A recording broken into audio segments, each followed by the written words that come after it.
US സൈന്യത്തിന് പിന്മാറാനുള്ള സമയമായിട്ടില്ല. കരാർ ലംഘിച്ചാൽ വീണ്ടും യുദ്ധമുണ്ടാകും. ഇറാന് ശക്തമായ താക്കീതുമായി രംഗത്തെത്തിയിരിക്കുകയാണ് യുഎസ് പ്രസിഡന്റ്. ഇറാനുമായുള്ള കരാർ പൂർണ്ണമായ ധാരണയാകുന്നതുവരെ അമേരിക്കൻ സൈന്യം മേഖലയിൽ തുടരുമെന്ന് പ്രസിഡന്റ് ഡൊണാൾഡ് ട്രംപ് വ്യക്തമാക്കി. തന്റെ സോഷ്യൽ മീഡിയ പ്ലാറ്റ്ഫോമായ ട്രൂത്ത് സോഷ്യലിലൂടെയാണ് ട്രംപിന്റെ മുന്നറിയിപ്പ് നൽകിയിരിക്കുന്നത്. ഇറാൻ വെടിനിർത്തൽ കരാർ ലംഘിച്ചുവെന്ന ആരോപണങ്ങൾക്കിടയിലാണ് ട്രംപിന്റെ പ്രസ്താവന. ഇറാൻ അമേരിക്കയുടെ എല്ലാ നിബന്ധനകളും പാലിക്കുന്നതുവരെ യുഎസ് കപ്പലുകളും വിമാനങ്ങളും സൈനികരും മേഖലയിൽ തന്നെ നിലയുറപ്പിക്കുമെന്നും ആവശ്യമായ ആയുധശേഖരം കരുതിയിട്ടുണ്ടെന്നും അദ്ദേഹം വ്യക്തമാക്കി. കരാർ ലംഘിക്കപ്പെടുകയാണെങ്കിൽ ലോകം കണ്ടിട്ടില്ലാത്ത വിധത്തിലുള്ള സൈനിക നീക്കം ഉണ്ടാകുമെന്നും ട്രംപ് പറഞ്ഞു. ഇറാൻ ആണവായുധങ്ങൾ പ്രയോഗിക്കാൻ പാടില്ലെന്നും ഹോർമുസ് കടലിടുക്ക് സുരക്ഷിതമായി തുറന്നു കൊടുക്കണമെന്നുമുള്ള നിബന്ധനകൾ വിട്ടുവീഴ്ചയില്ലെന്ന് അദ്ദേഹം ആവർത്തിച്ചു.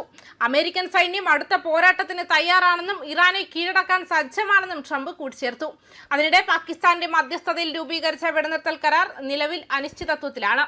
ഇസ്രായേൽ ലെബനനിൽ ആക്രമണം തുടരുന്നുവെന്നും ഇറാന്റെ വ്യോമാതിർത്തി ലംഘിച്ചുവെന്നും ആരോപിച്ച് ഇറാൻ ഹോർമുസ് കടലിടുക്കിലൂടെയുള്ള ഗതാഗതം വീണ്ടും തടഞ്ഞു.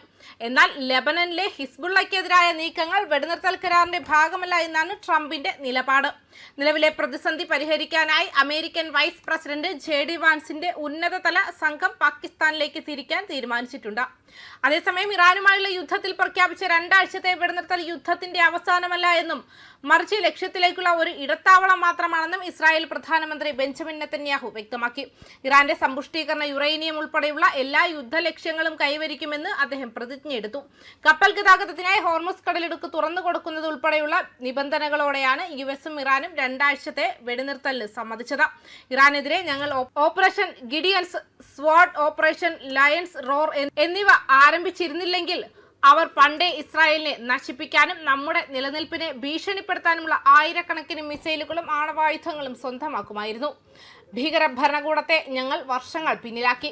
സമ്പുഷ്ടീകരിച്ച വസ്തുക്കൾ ഇറാൻ വിട്ടുപോകും, ഒന്നുകിൽ കരാറിലൂടെ അല്ലെങ്കിൽ പുതുക്കിയ പോരാട്ടത്തിലൂടെ. ഈ വിഷയത്തിൽ ഇസ്രായേലും യുഎസും ഒരേ നിലപാടാണെന്ന് ബെഞ്ചമിൻ നെതന്യാഹു പറഞ്ഞു. ഇസ്രായേൽ ഏത് സമയത്തും യുദ്ധത്തിലേക്ക് മടങ്ങാൻ തയ്യാറാണെന്ന് ഊന്നിപ്പറഞ്ഞ അദ്ദേഹം വിരൽ കാഞ്ചിയിലാണെന്നും മുന്നറിയിപ്പ് നൽകി. യുദ്ധലക്ഷ്യങ്ങൾ കൈവരിക്കുന്നതിൽ നെതന്യാഹു പരാജയപ്പെട്ടുവെന്നും വെടിനിർത്തലിന് സമ്മതിക്കാൻ യുഎസ് അദ്ദേഹത്തെ നിർബന്ധിച്ചുവെന്നും പ്രതിപക്ഷം ആരോപിക്കുന്നതിനിടെയാണ് ഇസ്രായേൽ പ്രധാനമന്ത്രിയുടെ പ്രതികരണം. യുഎസ് തങ്ങളെ അതിശയിപ്പിക്കുകയല്ല ചെയ്തതെന്നും മറിച്ച് ഇസ്രായേലുമായി ഏകോപിപ്പിച്ചാണ് ഈ നീക്കം നടത്തിയതെന്നും അദ്ദേഹം പറഞ്ഞു.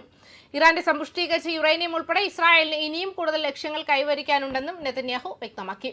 ഇത് നയതന്ത്രത്തിലൂടെയോ ശക്തിയിലൂടെയോ നടപ്പാക്കും. ഇത് യുദ്ധത്തിന്റെ അവസാനമല്ല, മറിച്ച് എല്ലാ ലക്ഷ്യങ്ങളും കൈവരിക്കുന്നതിലേക്കുള്ള ഒരു ഇടത്താവളം മാത്രമാണ്. ഇറാന്റെ മിസൈലുകൾ മാത്രമല്ല, അവ നിർമ്മിക്കാനുള്ള കഴിവും ഇസ്രായേൽ നശിപ്പിച്ചു.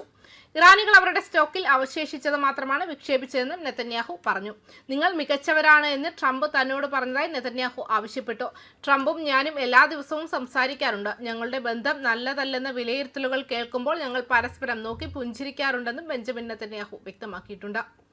ന്യൂസ് ഡെസ്ക് കർമ്മ ന്യൂസ്.